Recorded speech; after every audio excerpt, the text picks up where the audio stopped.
बिस्मिल्लाहिर्रहमानिर्रहीम। आप देख रहे हैं find yourself with AB. मैं हूं आपका टीचर मोहम्मद अकरम भट्टी।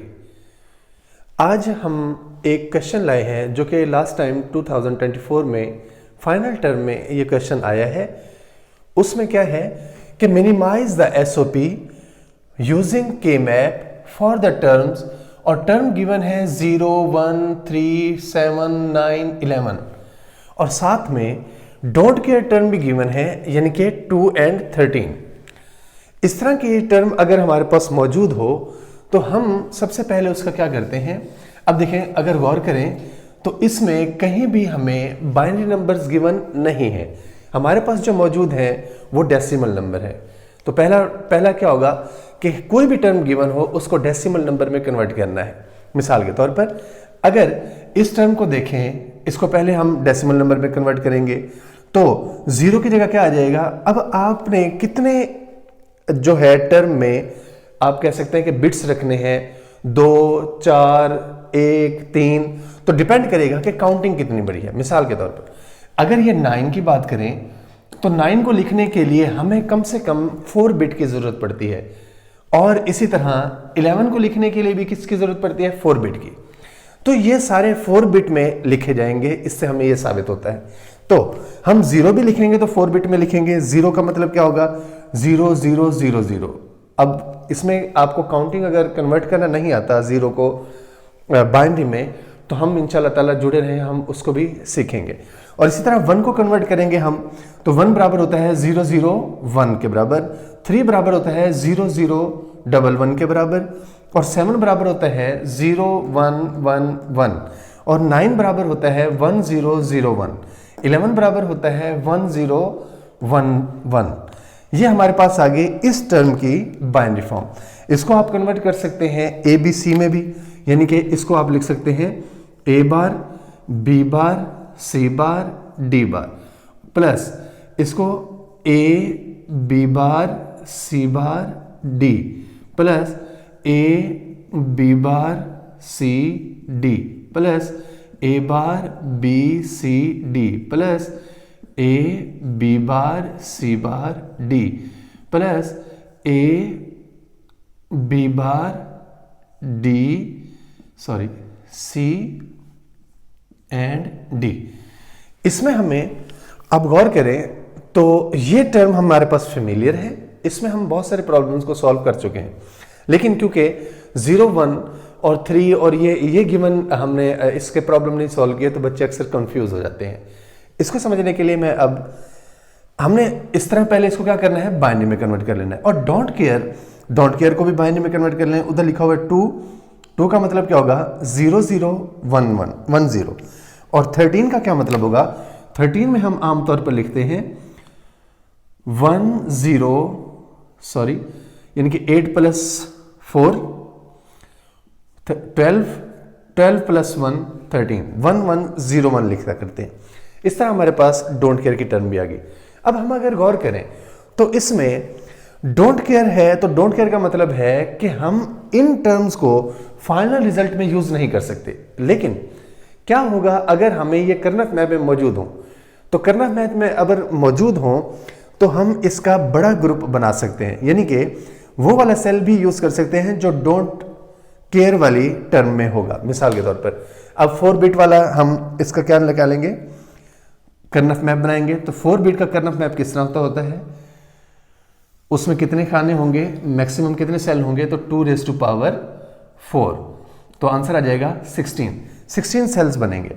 16 सेल्स कैसे बनेंगे, 1 2 3 1 2 3। अब ये काउंट करें तो ये 16 सेल है। कॉर्नर पर लगा दें हम, और कॉर्नर पर क्या लिखेंगे, आमतौर पर लिखा करते हैं ए बी इस साइड पर, और इस साइड पर क्या लिखते हैं, सी एंड डी। तो सी एंड डी की क्या वैल्यू आएगी, पहले सेल के लिए 0 0, दूसरे के लिए 0 1, तीसरे के लिए 1 1 और 1 0, 0 0 ए बी के लिए 1 0 1 1 1 1 0। ये हमारे पास तरतीब थी। तो हम इसको फिल करते हैं। लेबल करते हैं। दूसरा स्टेप, पहला स्टेप क्या था, कन्वर्ट कर दी हमने इक्वेशन को बाइनरी में। दूसरा स्टेप क्या होगा, लेबल करें। लेबल करने के लिए पहली टर्म में क्या है, 0 0 0 0, तो 0 0 और 0 0 के सामने हम क्या कर देंगे, 1 प्रेस कर देंगे। और इसी तरह दूसरी टर्म क्या है, 0 0 0 1, 0 0 और 0 1 के सामने हमने 1 लगा देना है। और तीसरी टर्म क्या है, 0 0 1 1, 0 0 और 1 1 के सामने हमने क्या लगा देना है, 1 लगा देना है। और इसी तरह चौथी टर्म कौन सी है, 0 1 1 1, 0 1 1 1, यहां पर भी क्या लग जाएगा, 1। और इसी तरह जो 1 0 1 1, 1 0 1 1, इधर भी हमारे पास क्या लग जाएगा, 1। अब टोटल काउंट कर लेते हैं कि कितनी टर्म लेबल कर ली हमने, 1 2 3 4 5, इधर कितनी है, 1 2 3 4 5 6। इसका मतलब है कोई एक भूल गए, कौन सी भूले हैं, 1 0 0 1, 1 0 0 1, यहां भी क्या आ जाएगा हमारे पास, 1। ये हो गए हमारे पास लेबल जो गिवन टर्म थे। अब डोंट केयर को कैसे यूज करते हैं, उसको हम क्रॉस में, यानी कि जो डोंट केयर वाला सेल होगा उधर क्रॉस लगा देंगे। क्रॉस हमें यह शो करेगा कि इस सेल को हम ग्रुप के तौर पर तो यूज कर सकते हैं, लेकिन इसकी टर्म्स को आंसर में यूज नहीं कर सकते। मिसाल के तौर पर ये 2 है 0 0 1 0। अब 0 0 1 0 कहां पर आता है, ये देखें 0 0 1 0, ये वाला सेल आता है। इस सेल में क्या लगा देंगे, क्रॉस। क्रॉस जाहिर करेगा it is don't care term. और इसी तरह 1 1 0 1, 1 1 0 1, ये वाला सेल भी क्या है, क्रॉस, क्योंकि ये डोंट केयर का है। अब तीसरा स्टेप, तीसरे स्टेप में हम क्या करते हैं, ग्रुपिंग करते हैं। ग्रुप बनाते हैं तो सबसे बड़ा पॉसिबल ग्रुप बनाते हैं। अगर ये 16 टर्म्स में 1 1 लिखा होता तो हम इसका 16 नंबर का ग्रुप बनाते, और फिर अगर 8 वाले होते, यानी कि 8 एडजेसेंट सेल्स होते, तो हम 8 का ग्रुप बनाते। यहां पर देखें ये 4 एडजेसेंट है, अगर यहां पर भी 1 1 होता तो नीचे वाले और ऊपर वाले ये एडजेसेंट होते, क्योंकि आपको याद है पेज को फोल्ड करना पड़ता है। तो ये एडजेसेंट होते, हमारे पास 8 का ग्रुप बन जाता। लेकिन अब गौर करें तो 8 का ग्रुप नहीं बन सकता। तो हम पहला ग्रुप बनाएंगे 4 का। 4 का आप गौर करें तो ये 4 का ग्रुप 1 बन गया। मैं इस मर्तबा कलर को चेंज कर दूंगा ताकि आपको ग्रुपिंग को समझना आसान है। यानी कि पहला ग्रुप जो है वो 4 का है। दूसरा ग्रुप किसके दरमियान बन सकता है, तो गौर करें कि ये 1 1 और ये 1 1 आपस में एडजेसेंट है। ये अकेला 2 का बनाने से बेहतर है कि हम 4 का ग्रुप बनाएं। तो इसलिए इसको इसके साथ ग्रुप बनाऊंगा, किसके साथ, ऊपर वाली टर्म को। अगर पेज को ऐसे फोल्ड किया जाए तो ये 2 सेल और ये 2 सेल आपस में क्या है, एडजेसेंट। इस तरह से ये 2 आपस में, तो ये 4 का ग्रुप बन गया। इसको आप कह दें ग्रुप नंबर 2। और इसी तरह जो तीसरा ग्रुप होगा उसका कलर मैं चेंज कर दूंगा। तीसरा ग्रुप में अब देखें ये सेल अकेला रह गया। अकेला नहीं छोड़ना, हमने उसका भी ग्रुप बनाना है। अब अकेले का ग्रुप बनाना बेहतर है या 2 सेल्स का, तो जवाब है 2 सेल्स का। क्यों, 2 सेल का ग्रुप जो है वो बड़ा होता है 1 सेल की निस्बत, इसलिए इसके ग्रुप को मैं इसके साथ अटैच कर दूंगा। अब ये हमारे पास हो गया नंबर 3 ग्रुप। जितने ग्रुप्स होंगे फाइनल में उतनी ही टर्म्स आएंगी। अब आंसर कैसे निकलेगा इसका, आंसर निकालने के लिए आप पहले ग्रुप की टर्म को लें। पहले ग्रुप में कौन कौन शामिल है, पहले ग्रुप में शामिल है ए बी की वैल्यूज, ये वाला सेल, ये वाली पूरी रो, उसमें ए बी की वैल्यू आएगी। और सी की डी की वैल्यू देखते हैं। पहले ए बी की वैल्यू चेक करें। इस पूरे ग्रुप में एक मरतबा ए आ रहा है, एक मरतबा बी आ रहा है, और दोनों मरतबा क्या आ रहे हैं, 0 0। इसका मतलब है ये दोनों लिखे जाएंगे। तो फाइनल टर्म में क्या होगा, ए बार बी बार। बार क्यों लगाया, क्योंकि 0 0 वैल्यूज हैं। और दूसरी साइड पर जो सी है, सी को कंपेयर करते हैं। सी पहले आता है तो वैल्यूज में भी पहले आएगा। ये पहली टर्म, इधर से पहली टर्म और इधर से पहली टर्म। देखें ये 0 था, यहां पर 0 है, यहां पर क्या हो गया 1, तो सी चेंज हो गया, तो आंसर में सी नहीं आएगा इस टर्म में। अब डी की बारी, यहां 0 है, यहां 1 है, चेंज हो गया, तो डी भी नहीं आएगा। पहले ग्रुप में सिर्फ ए और बी की वैल्यू आएगी। तो पहले ग्रुप को क्योंकि ब्लैक कलर का मैंने बनाया था, इसलिए उसकी टर्म भी कैसे लिख दी मैंने, ब्लैक कलर वाली। और दूसरे ग्रुप को देखते हैं। दूसरा ग्रुप मैंने बनाया ग्रीन कलर से।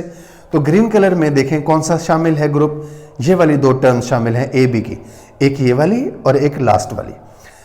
इसमें ए की वैल्यू क्या है, पहले वाला नंबर 0 और यहां पर क्या है 1, चेंज हो गया, तो ए आंसर में नहीं आएगा। क्या आएगा, बी देखते हैं, बी यहां पर 0 है, यहां पर भी क्या है 0। इन दो ग्रुप्स में चेक करना है, क्योंकि जो ग्रुप होगा उसी का नंबर काउंट होंगे। तो 0 0 चेंज नहीं हो रहा, 0 0 ही है, तो इसलिए बी की बारी यानी कि बी की वैल्यू आएगी लेकिन बार के साथ, क्योंकि 0 है।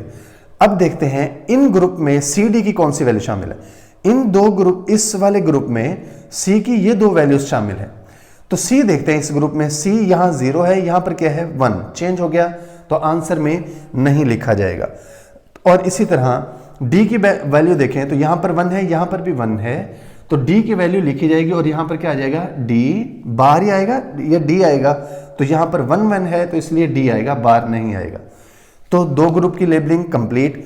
अब तीसरे ग्रुप को हमने बनाया रेड कलर से, तो इसलिए मैं उसकी वैल्यूज भी किस तरह लिखूंगा, रेड कलर में।